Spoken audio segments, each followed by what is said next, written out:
The Testament of Binyamin, Benjamin, Chapter 1.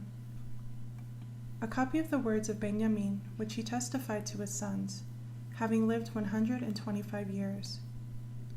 He kissed them and said, "Just as Yishak was born to Abraham in his old age, so I was born to Jacob. Since Rahel, my mother, died as she was bearing me, I had no milk from her, but was nursed instead by Bilhah, her maidservant. For after Rahel bore Joseph, she was barren for 12 years. She prayed to Yahuwah with fasting, and conceived and gave birth to me. My father loved Rahel exceedingly, and prayed that he might see 2 sons born from her. For this reason I was called Binyamin, that is, son of days." Chapter 2. When I came to Joseph in Mitzrayim, and my brother recognized me, he said, "What did they say to my father when they sold me?" And I replied to him, "They spattered your coat with blood and sent it to him and said, 'Do you know if this shirt belongs to your son?' And Joseph said to me, 'Yes, brother.' When they stripped off my shirt and gave me to the Ishmaelites, they gave me a loincloth, beat me, and told me to run. One of them who had whipped me was met by a lion, and it slew him. So his partners were horrified and kept me under a looser rein." Chapter 3. Now, my children, love Yahuwah Elohim of the Shemaim and earth. Keep his commandments. Pattern your life after the good and pious man Yosef.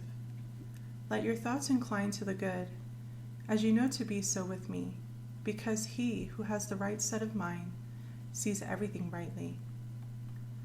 Reverence Yahuwah and love your neighbor, even if the spirits of Beliar seek to derange you with all sorts of wicked oppression. They will not dominate you, even as they were not able to dominate Yosef, my brother. How many men wanted to destroy him, and Elohim shielded him? For the person who fears and reverences Elohim and loves his neighbor cannot be plagued by the spirit of Beliar, since he is sheltered by the fear and reverence of Elohim. Neither man's schemes nor those of animals can prevail over him, for he is aided in living by this, by the love which he has toward his neighbor. Therefore Elohim helps him. Joseph also urged our father to pray for his brothers, that Yahuwah would not hold them accountable for their sin, which they so wickedly committed against him. And Jacob cried out, "O noble child, you have crushed the inner feelings of Jacob, your father." He embraced him and kept kissing him for 2 hours, saying, "In you will be fulfilled the Nebuah of the Shemaim, which says that the spotless one will be defiled by Torahless men, and the sinless one will die for the sake of impious men in the blood of the covenant, for the deliverance of the Gentiles and of Israel, and shall destroy Beliar and his servants." Chapter 4. See then, my children, what is the end goal of the good man? Be imitators of him in his goodness because of his compassion, in order that you may wear crowns of glory. For a good man does not have a dark eye, but he is merciful to all, even though they may be sinners. And even if persons plot against him for evil ends, by doing good this man conquers evil, being shielded by Elohim. He loves the righteous and those who wrong him as he loves his own life. If anyone is exalted, he holds no envy. If anyone becomes rich, he is not jealous. If anyone is brave, he praises him. The virtuous man he commends. He shows mercy to the impoverished.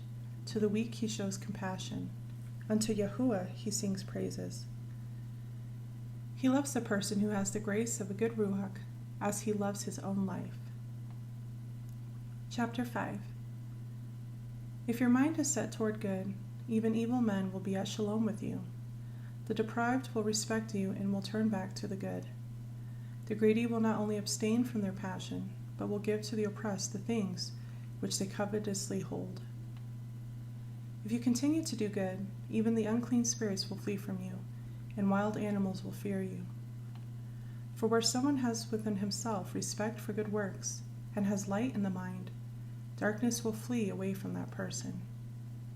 For if anyone unashamedly attacks a Kodesh man, he repents, since the Kodesh man shows mercy to the one who abused him, and maintains silence.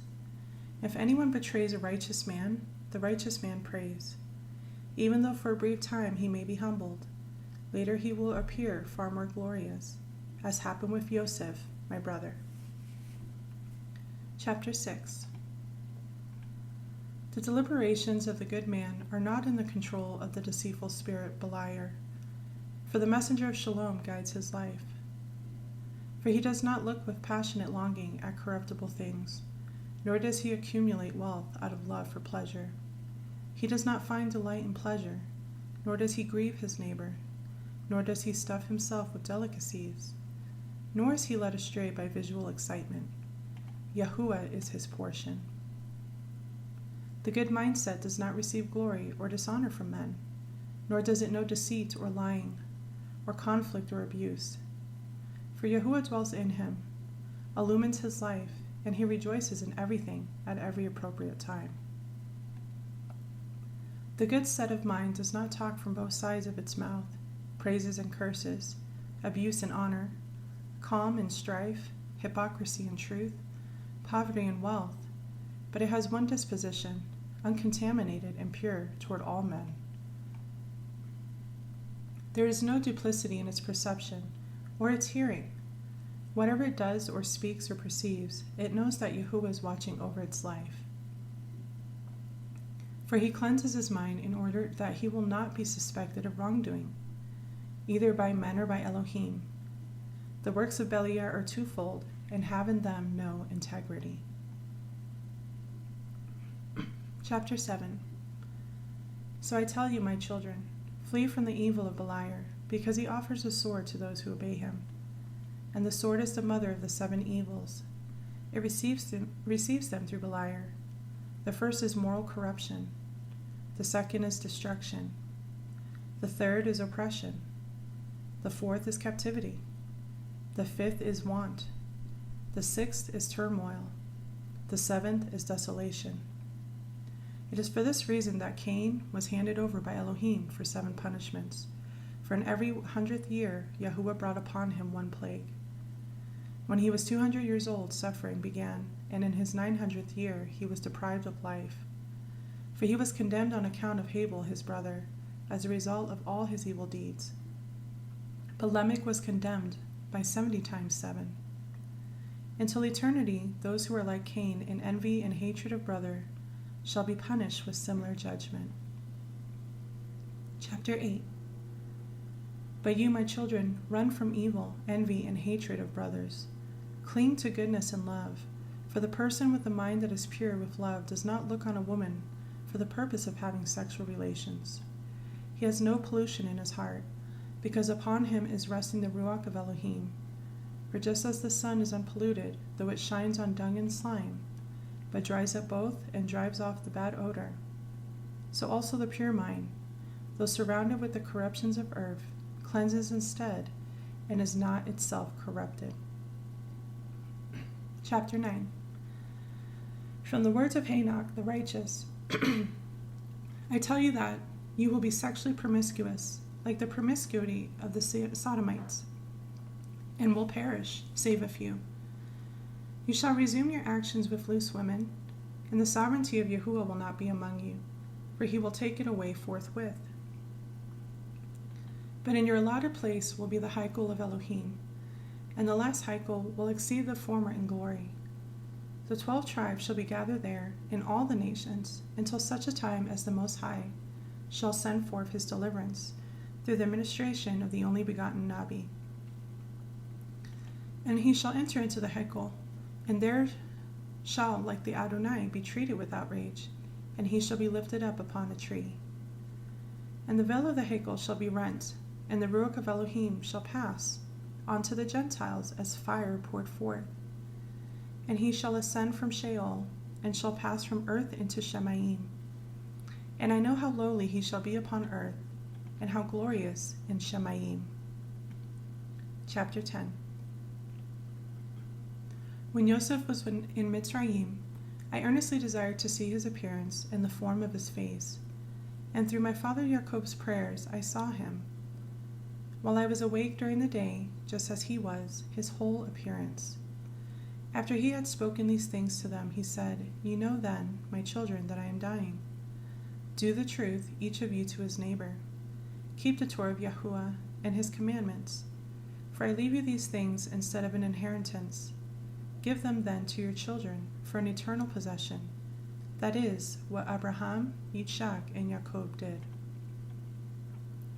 They gave us all these things as an inheritance, saying, Keep Elohim's commandments until Yahuwah reveals his deliverance to all the tribes. And then you will see Enoch and Sheth, and Abraham and Yitzhak and Jacob being raised up at the right hand in great joy.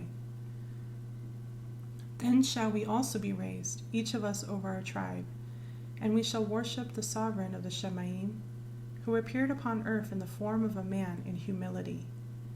And as many as believe on him on the earth shall rejoice with him. Then also all men shall rise, some unto glory, and some unto shame. And the Adon shall judge Israel first, for their unrighteousness. For when he appeared as the Ben of Elohim in the flesh to deliver them, they believed him not. And then he shall do the same for all the nations, as many as believed him not when he appeared upon earth. Then he shall judge Israel by the chosen people, as he tested Esau by the Midianites, who loved their brothers. You therefore, my children, may your lot come to be with those who fear and reverence Yahuwah. Therefore, my children, if you live in Kodeshah, in accord with Yahuwah's commands, you shall again dwell with me in hope. All Yisrael will be gathered to Yahuwah. Chapter 11. And I shall no longer be called a rapacious wolf on account of your rapine, but Yahuwah's worker providing food for those who do good works. And in later times there shall rise up the beloved of Yahuwah, from the lineage of Yehuda and Levi, one who does his good pleasure by his mouth, enlightening all the nations with new knowledge. The light of knowledge will mount up in Israel for her deliverance, seizing them like a wolf coming upon them, gathering the tribes.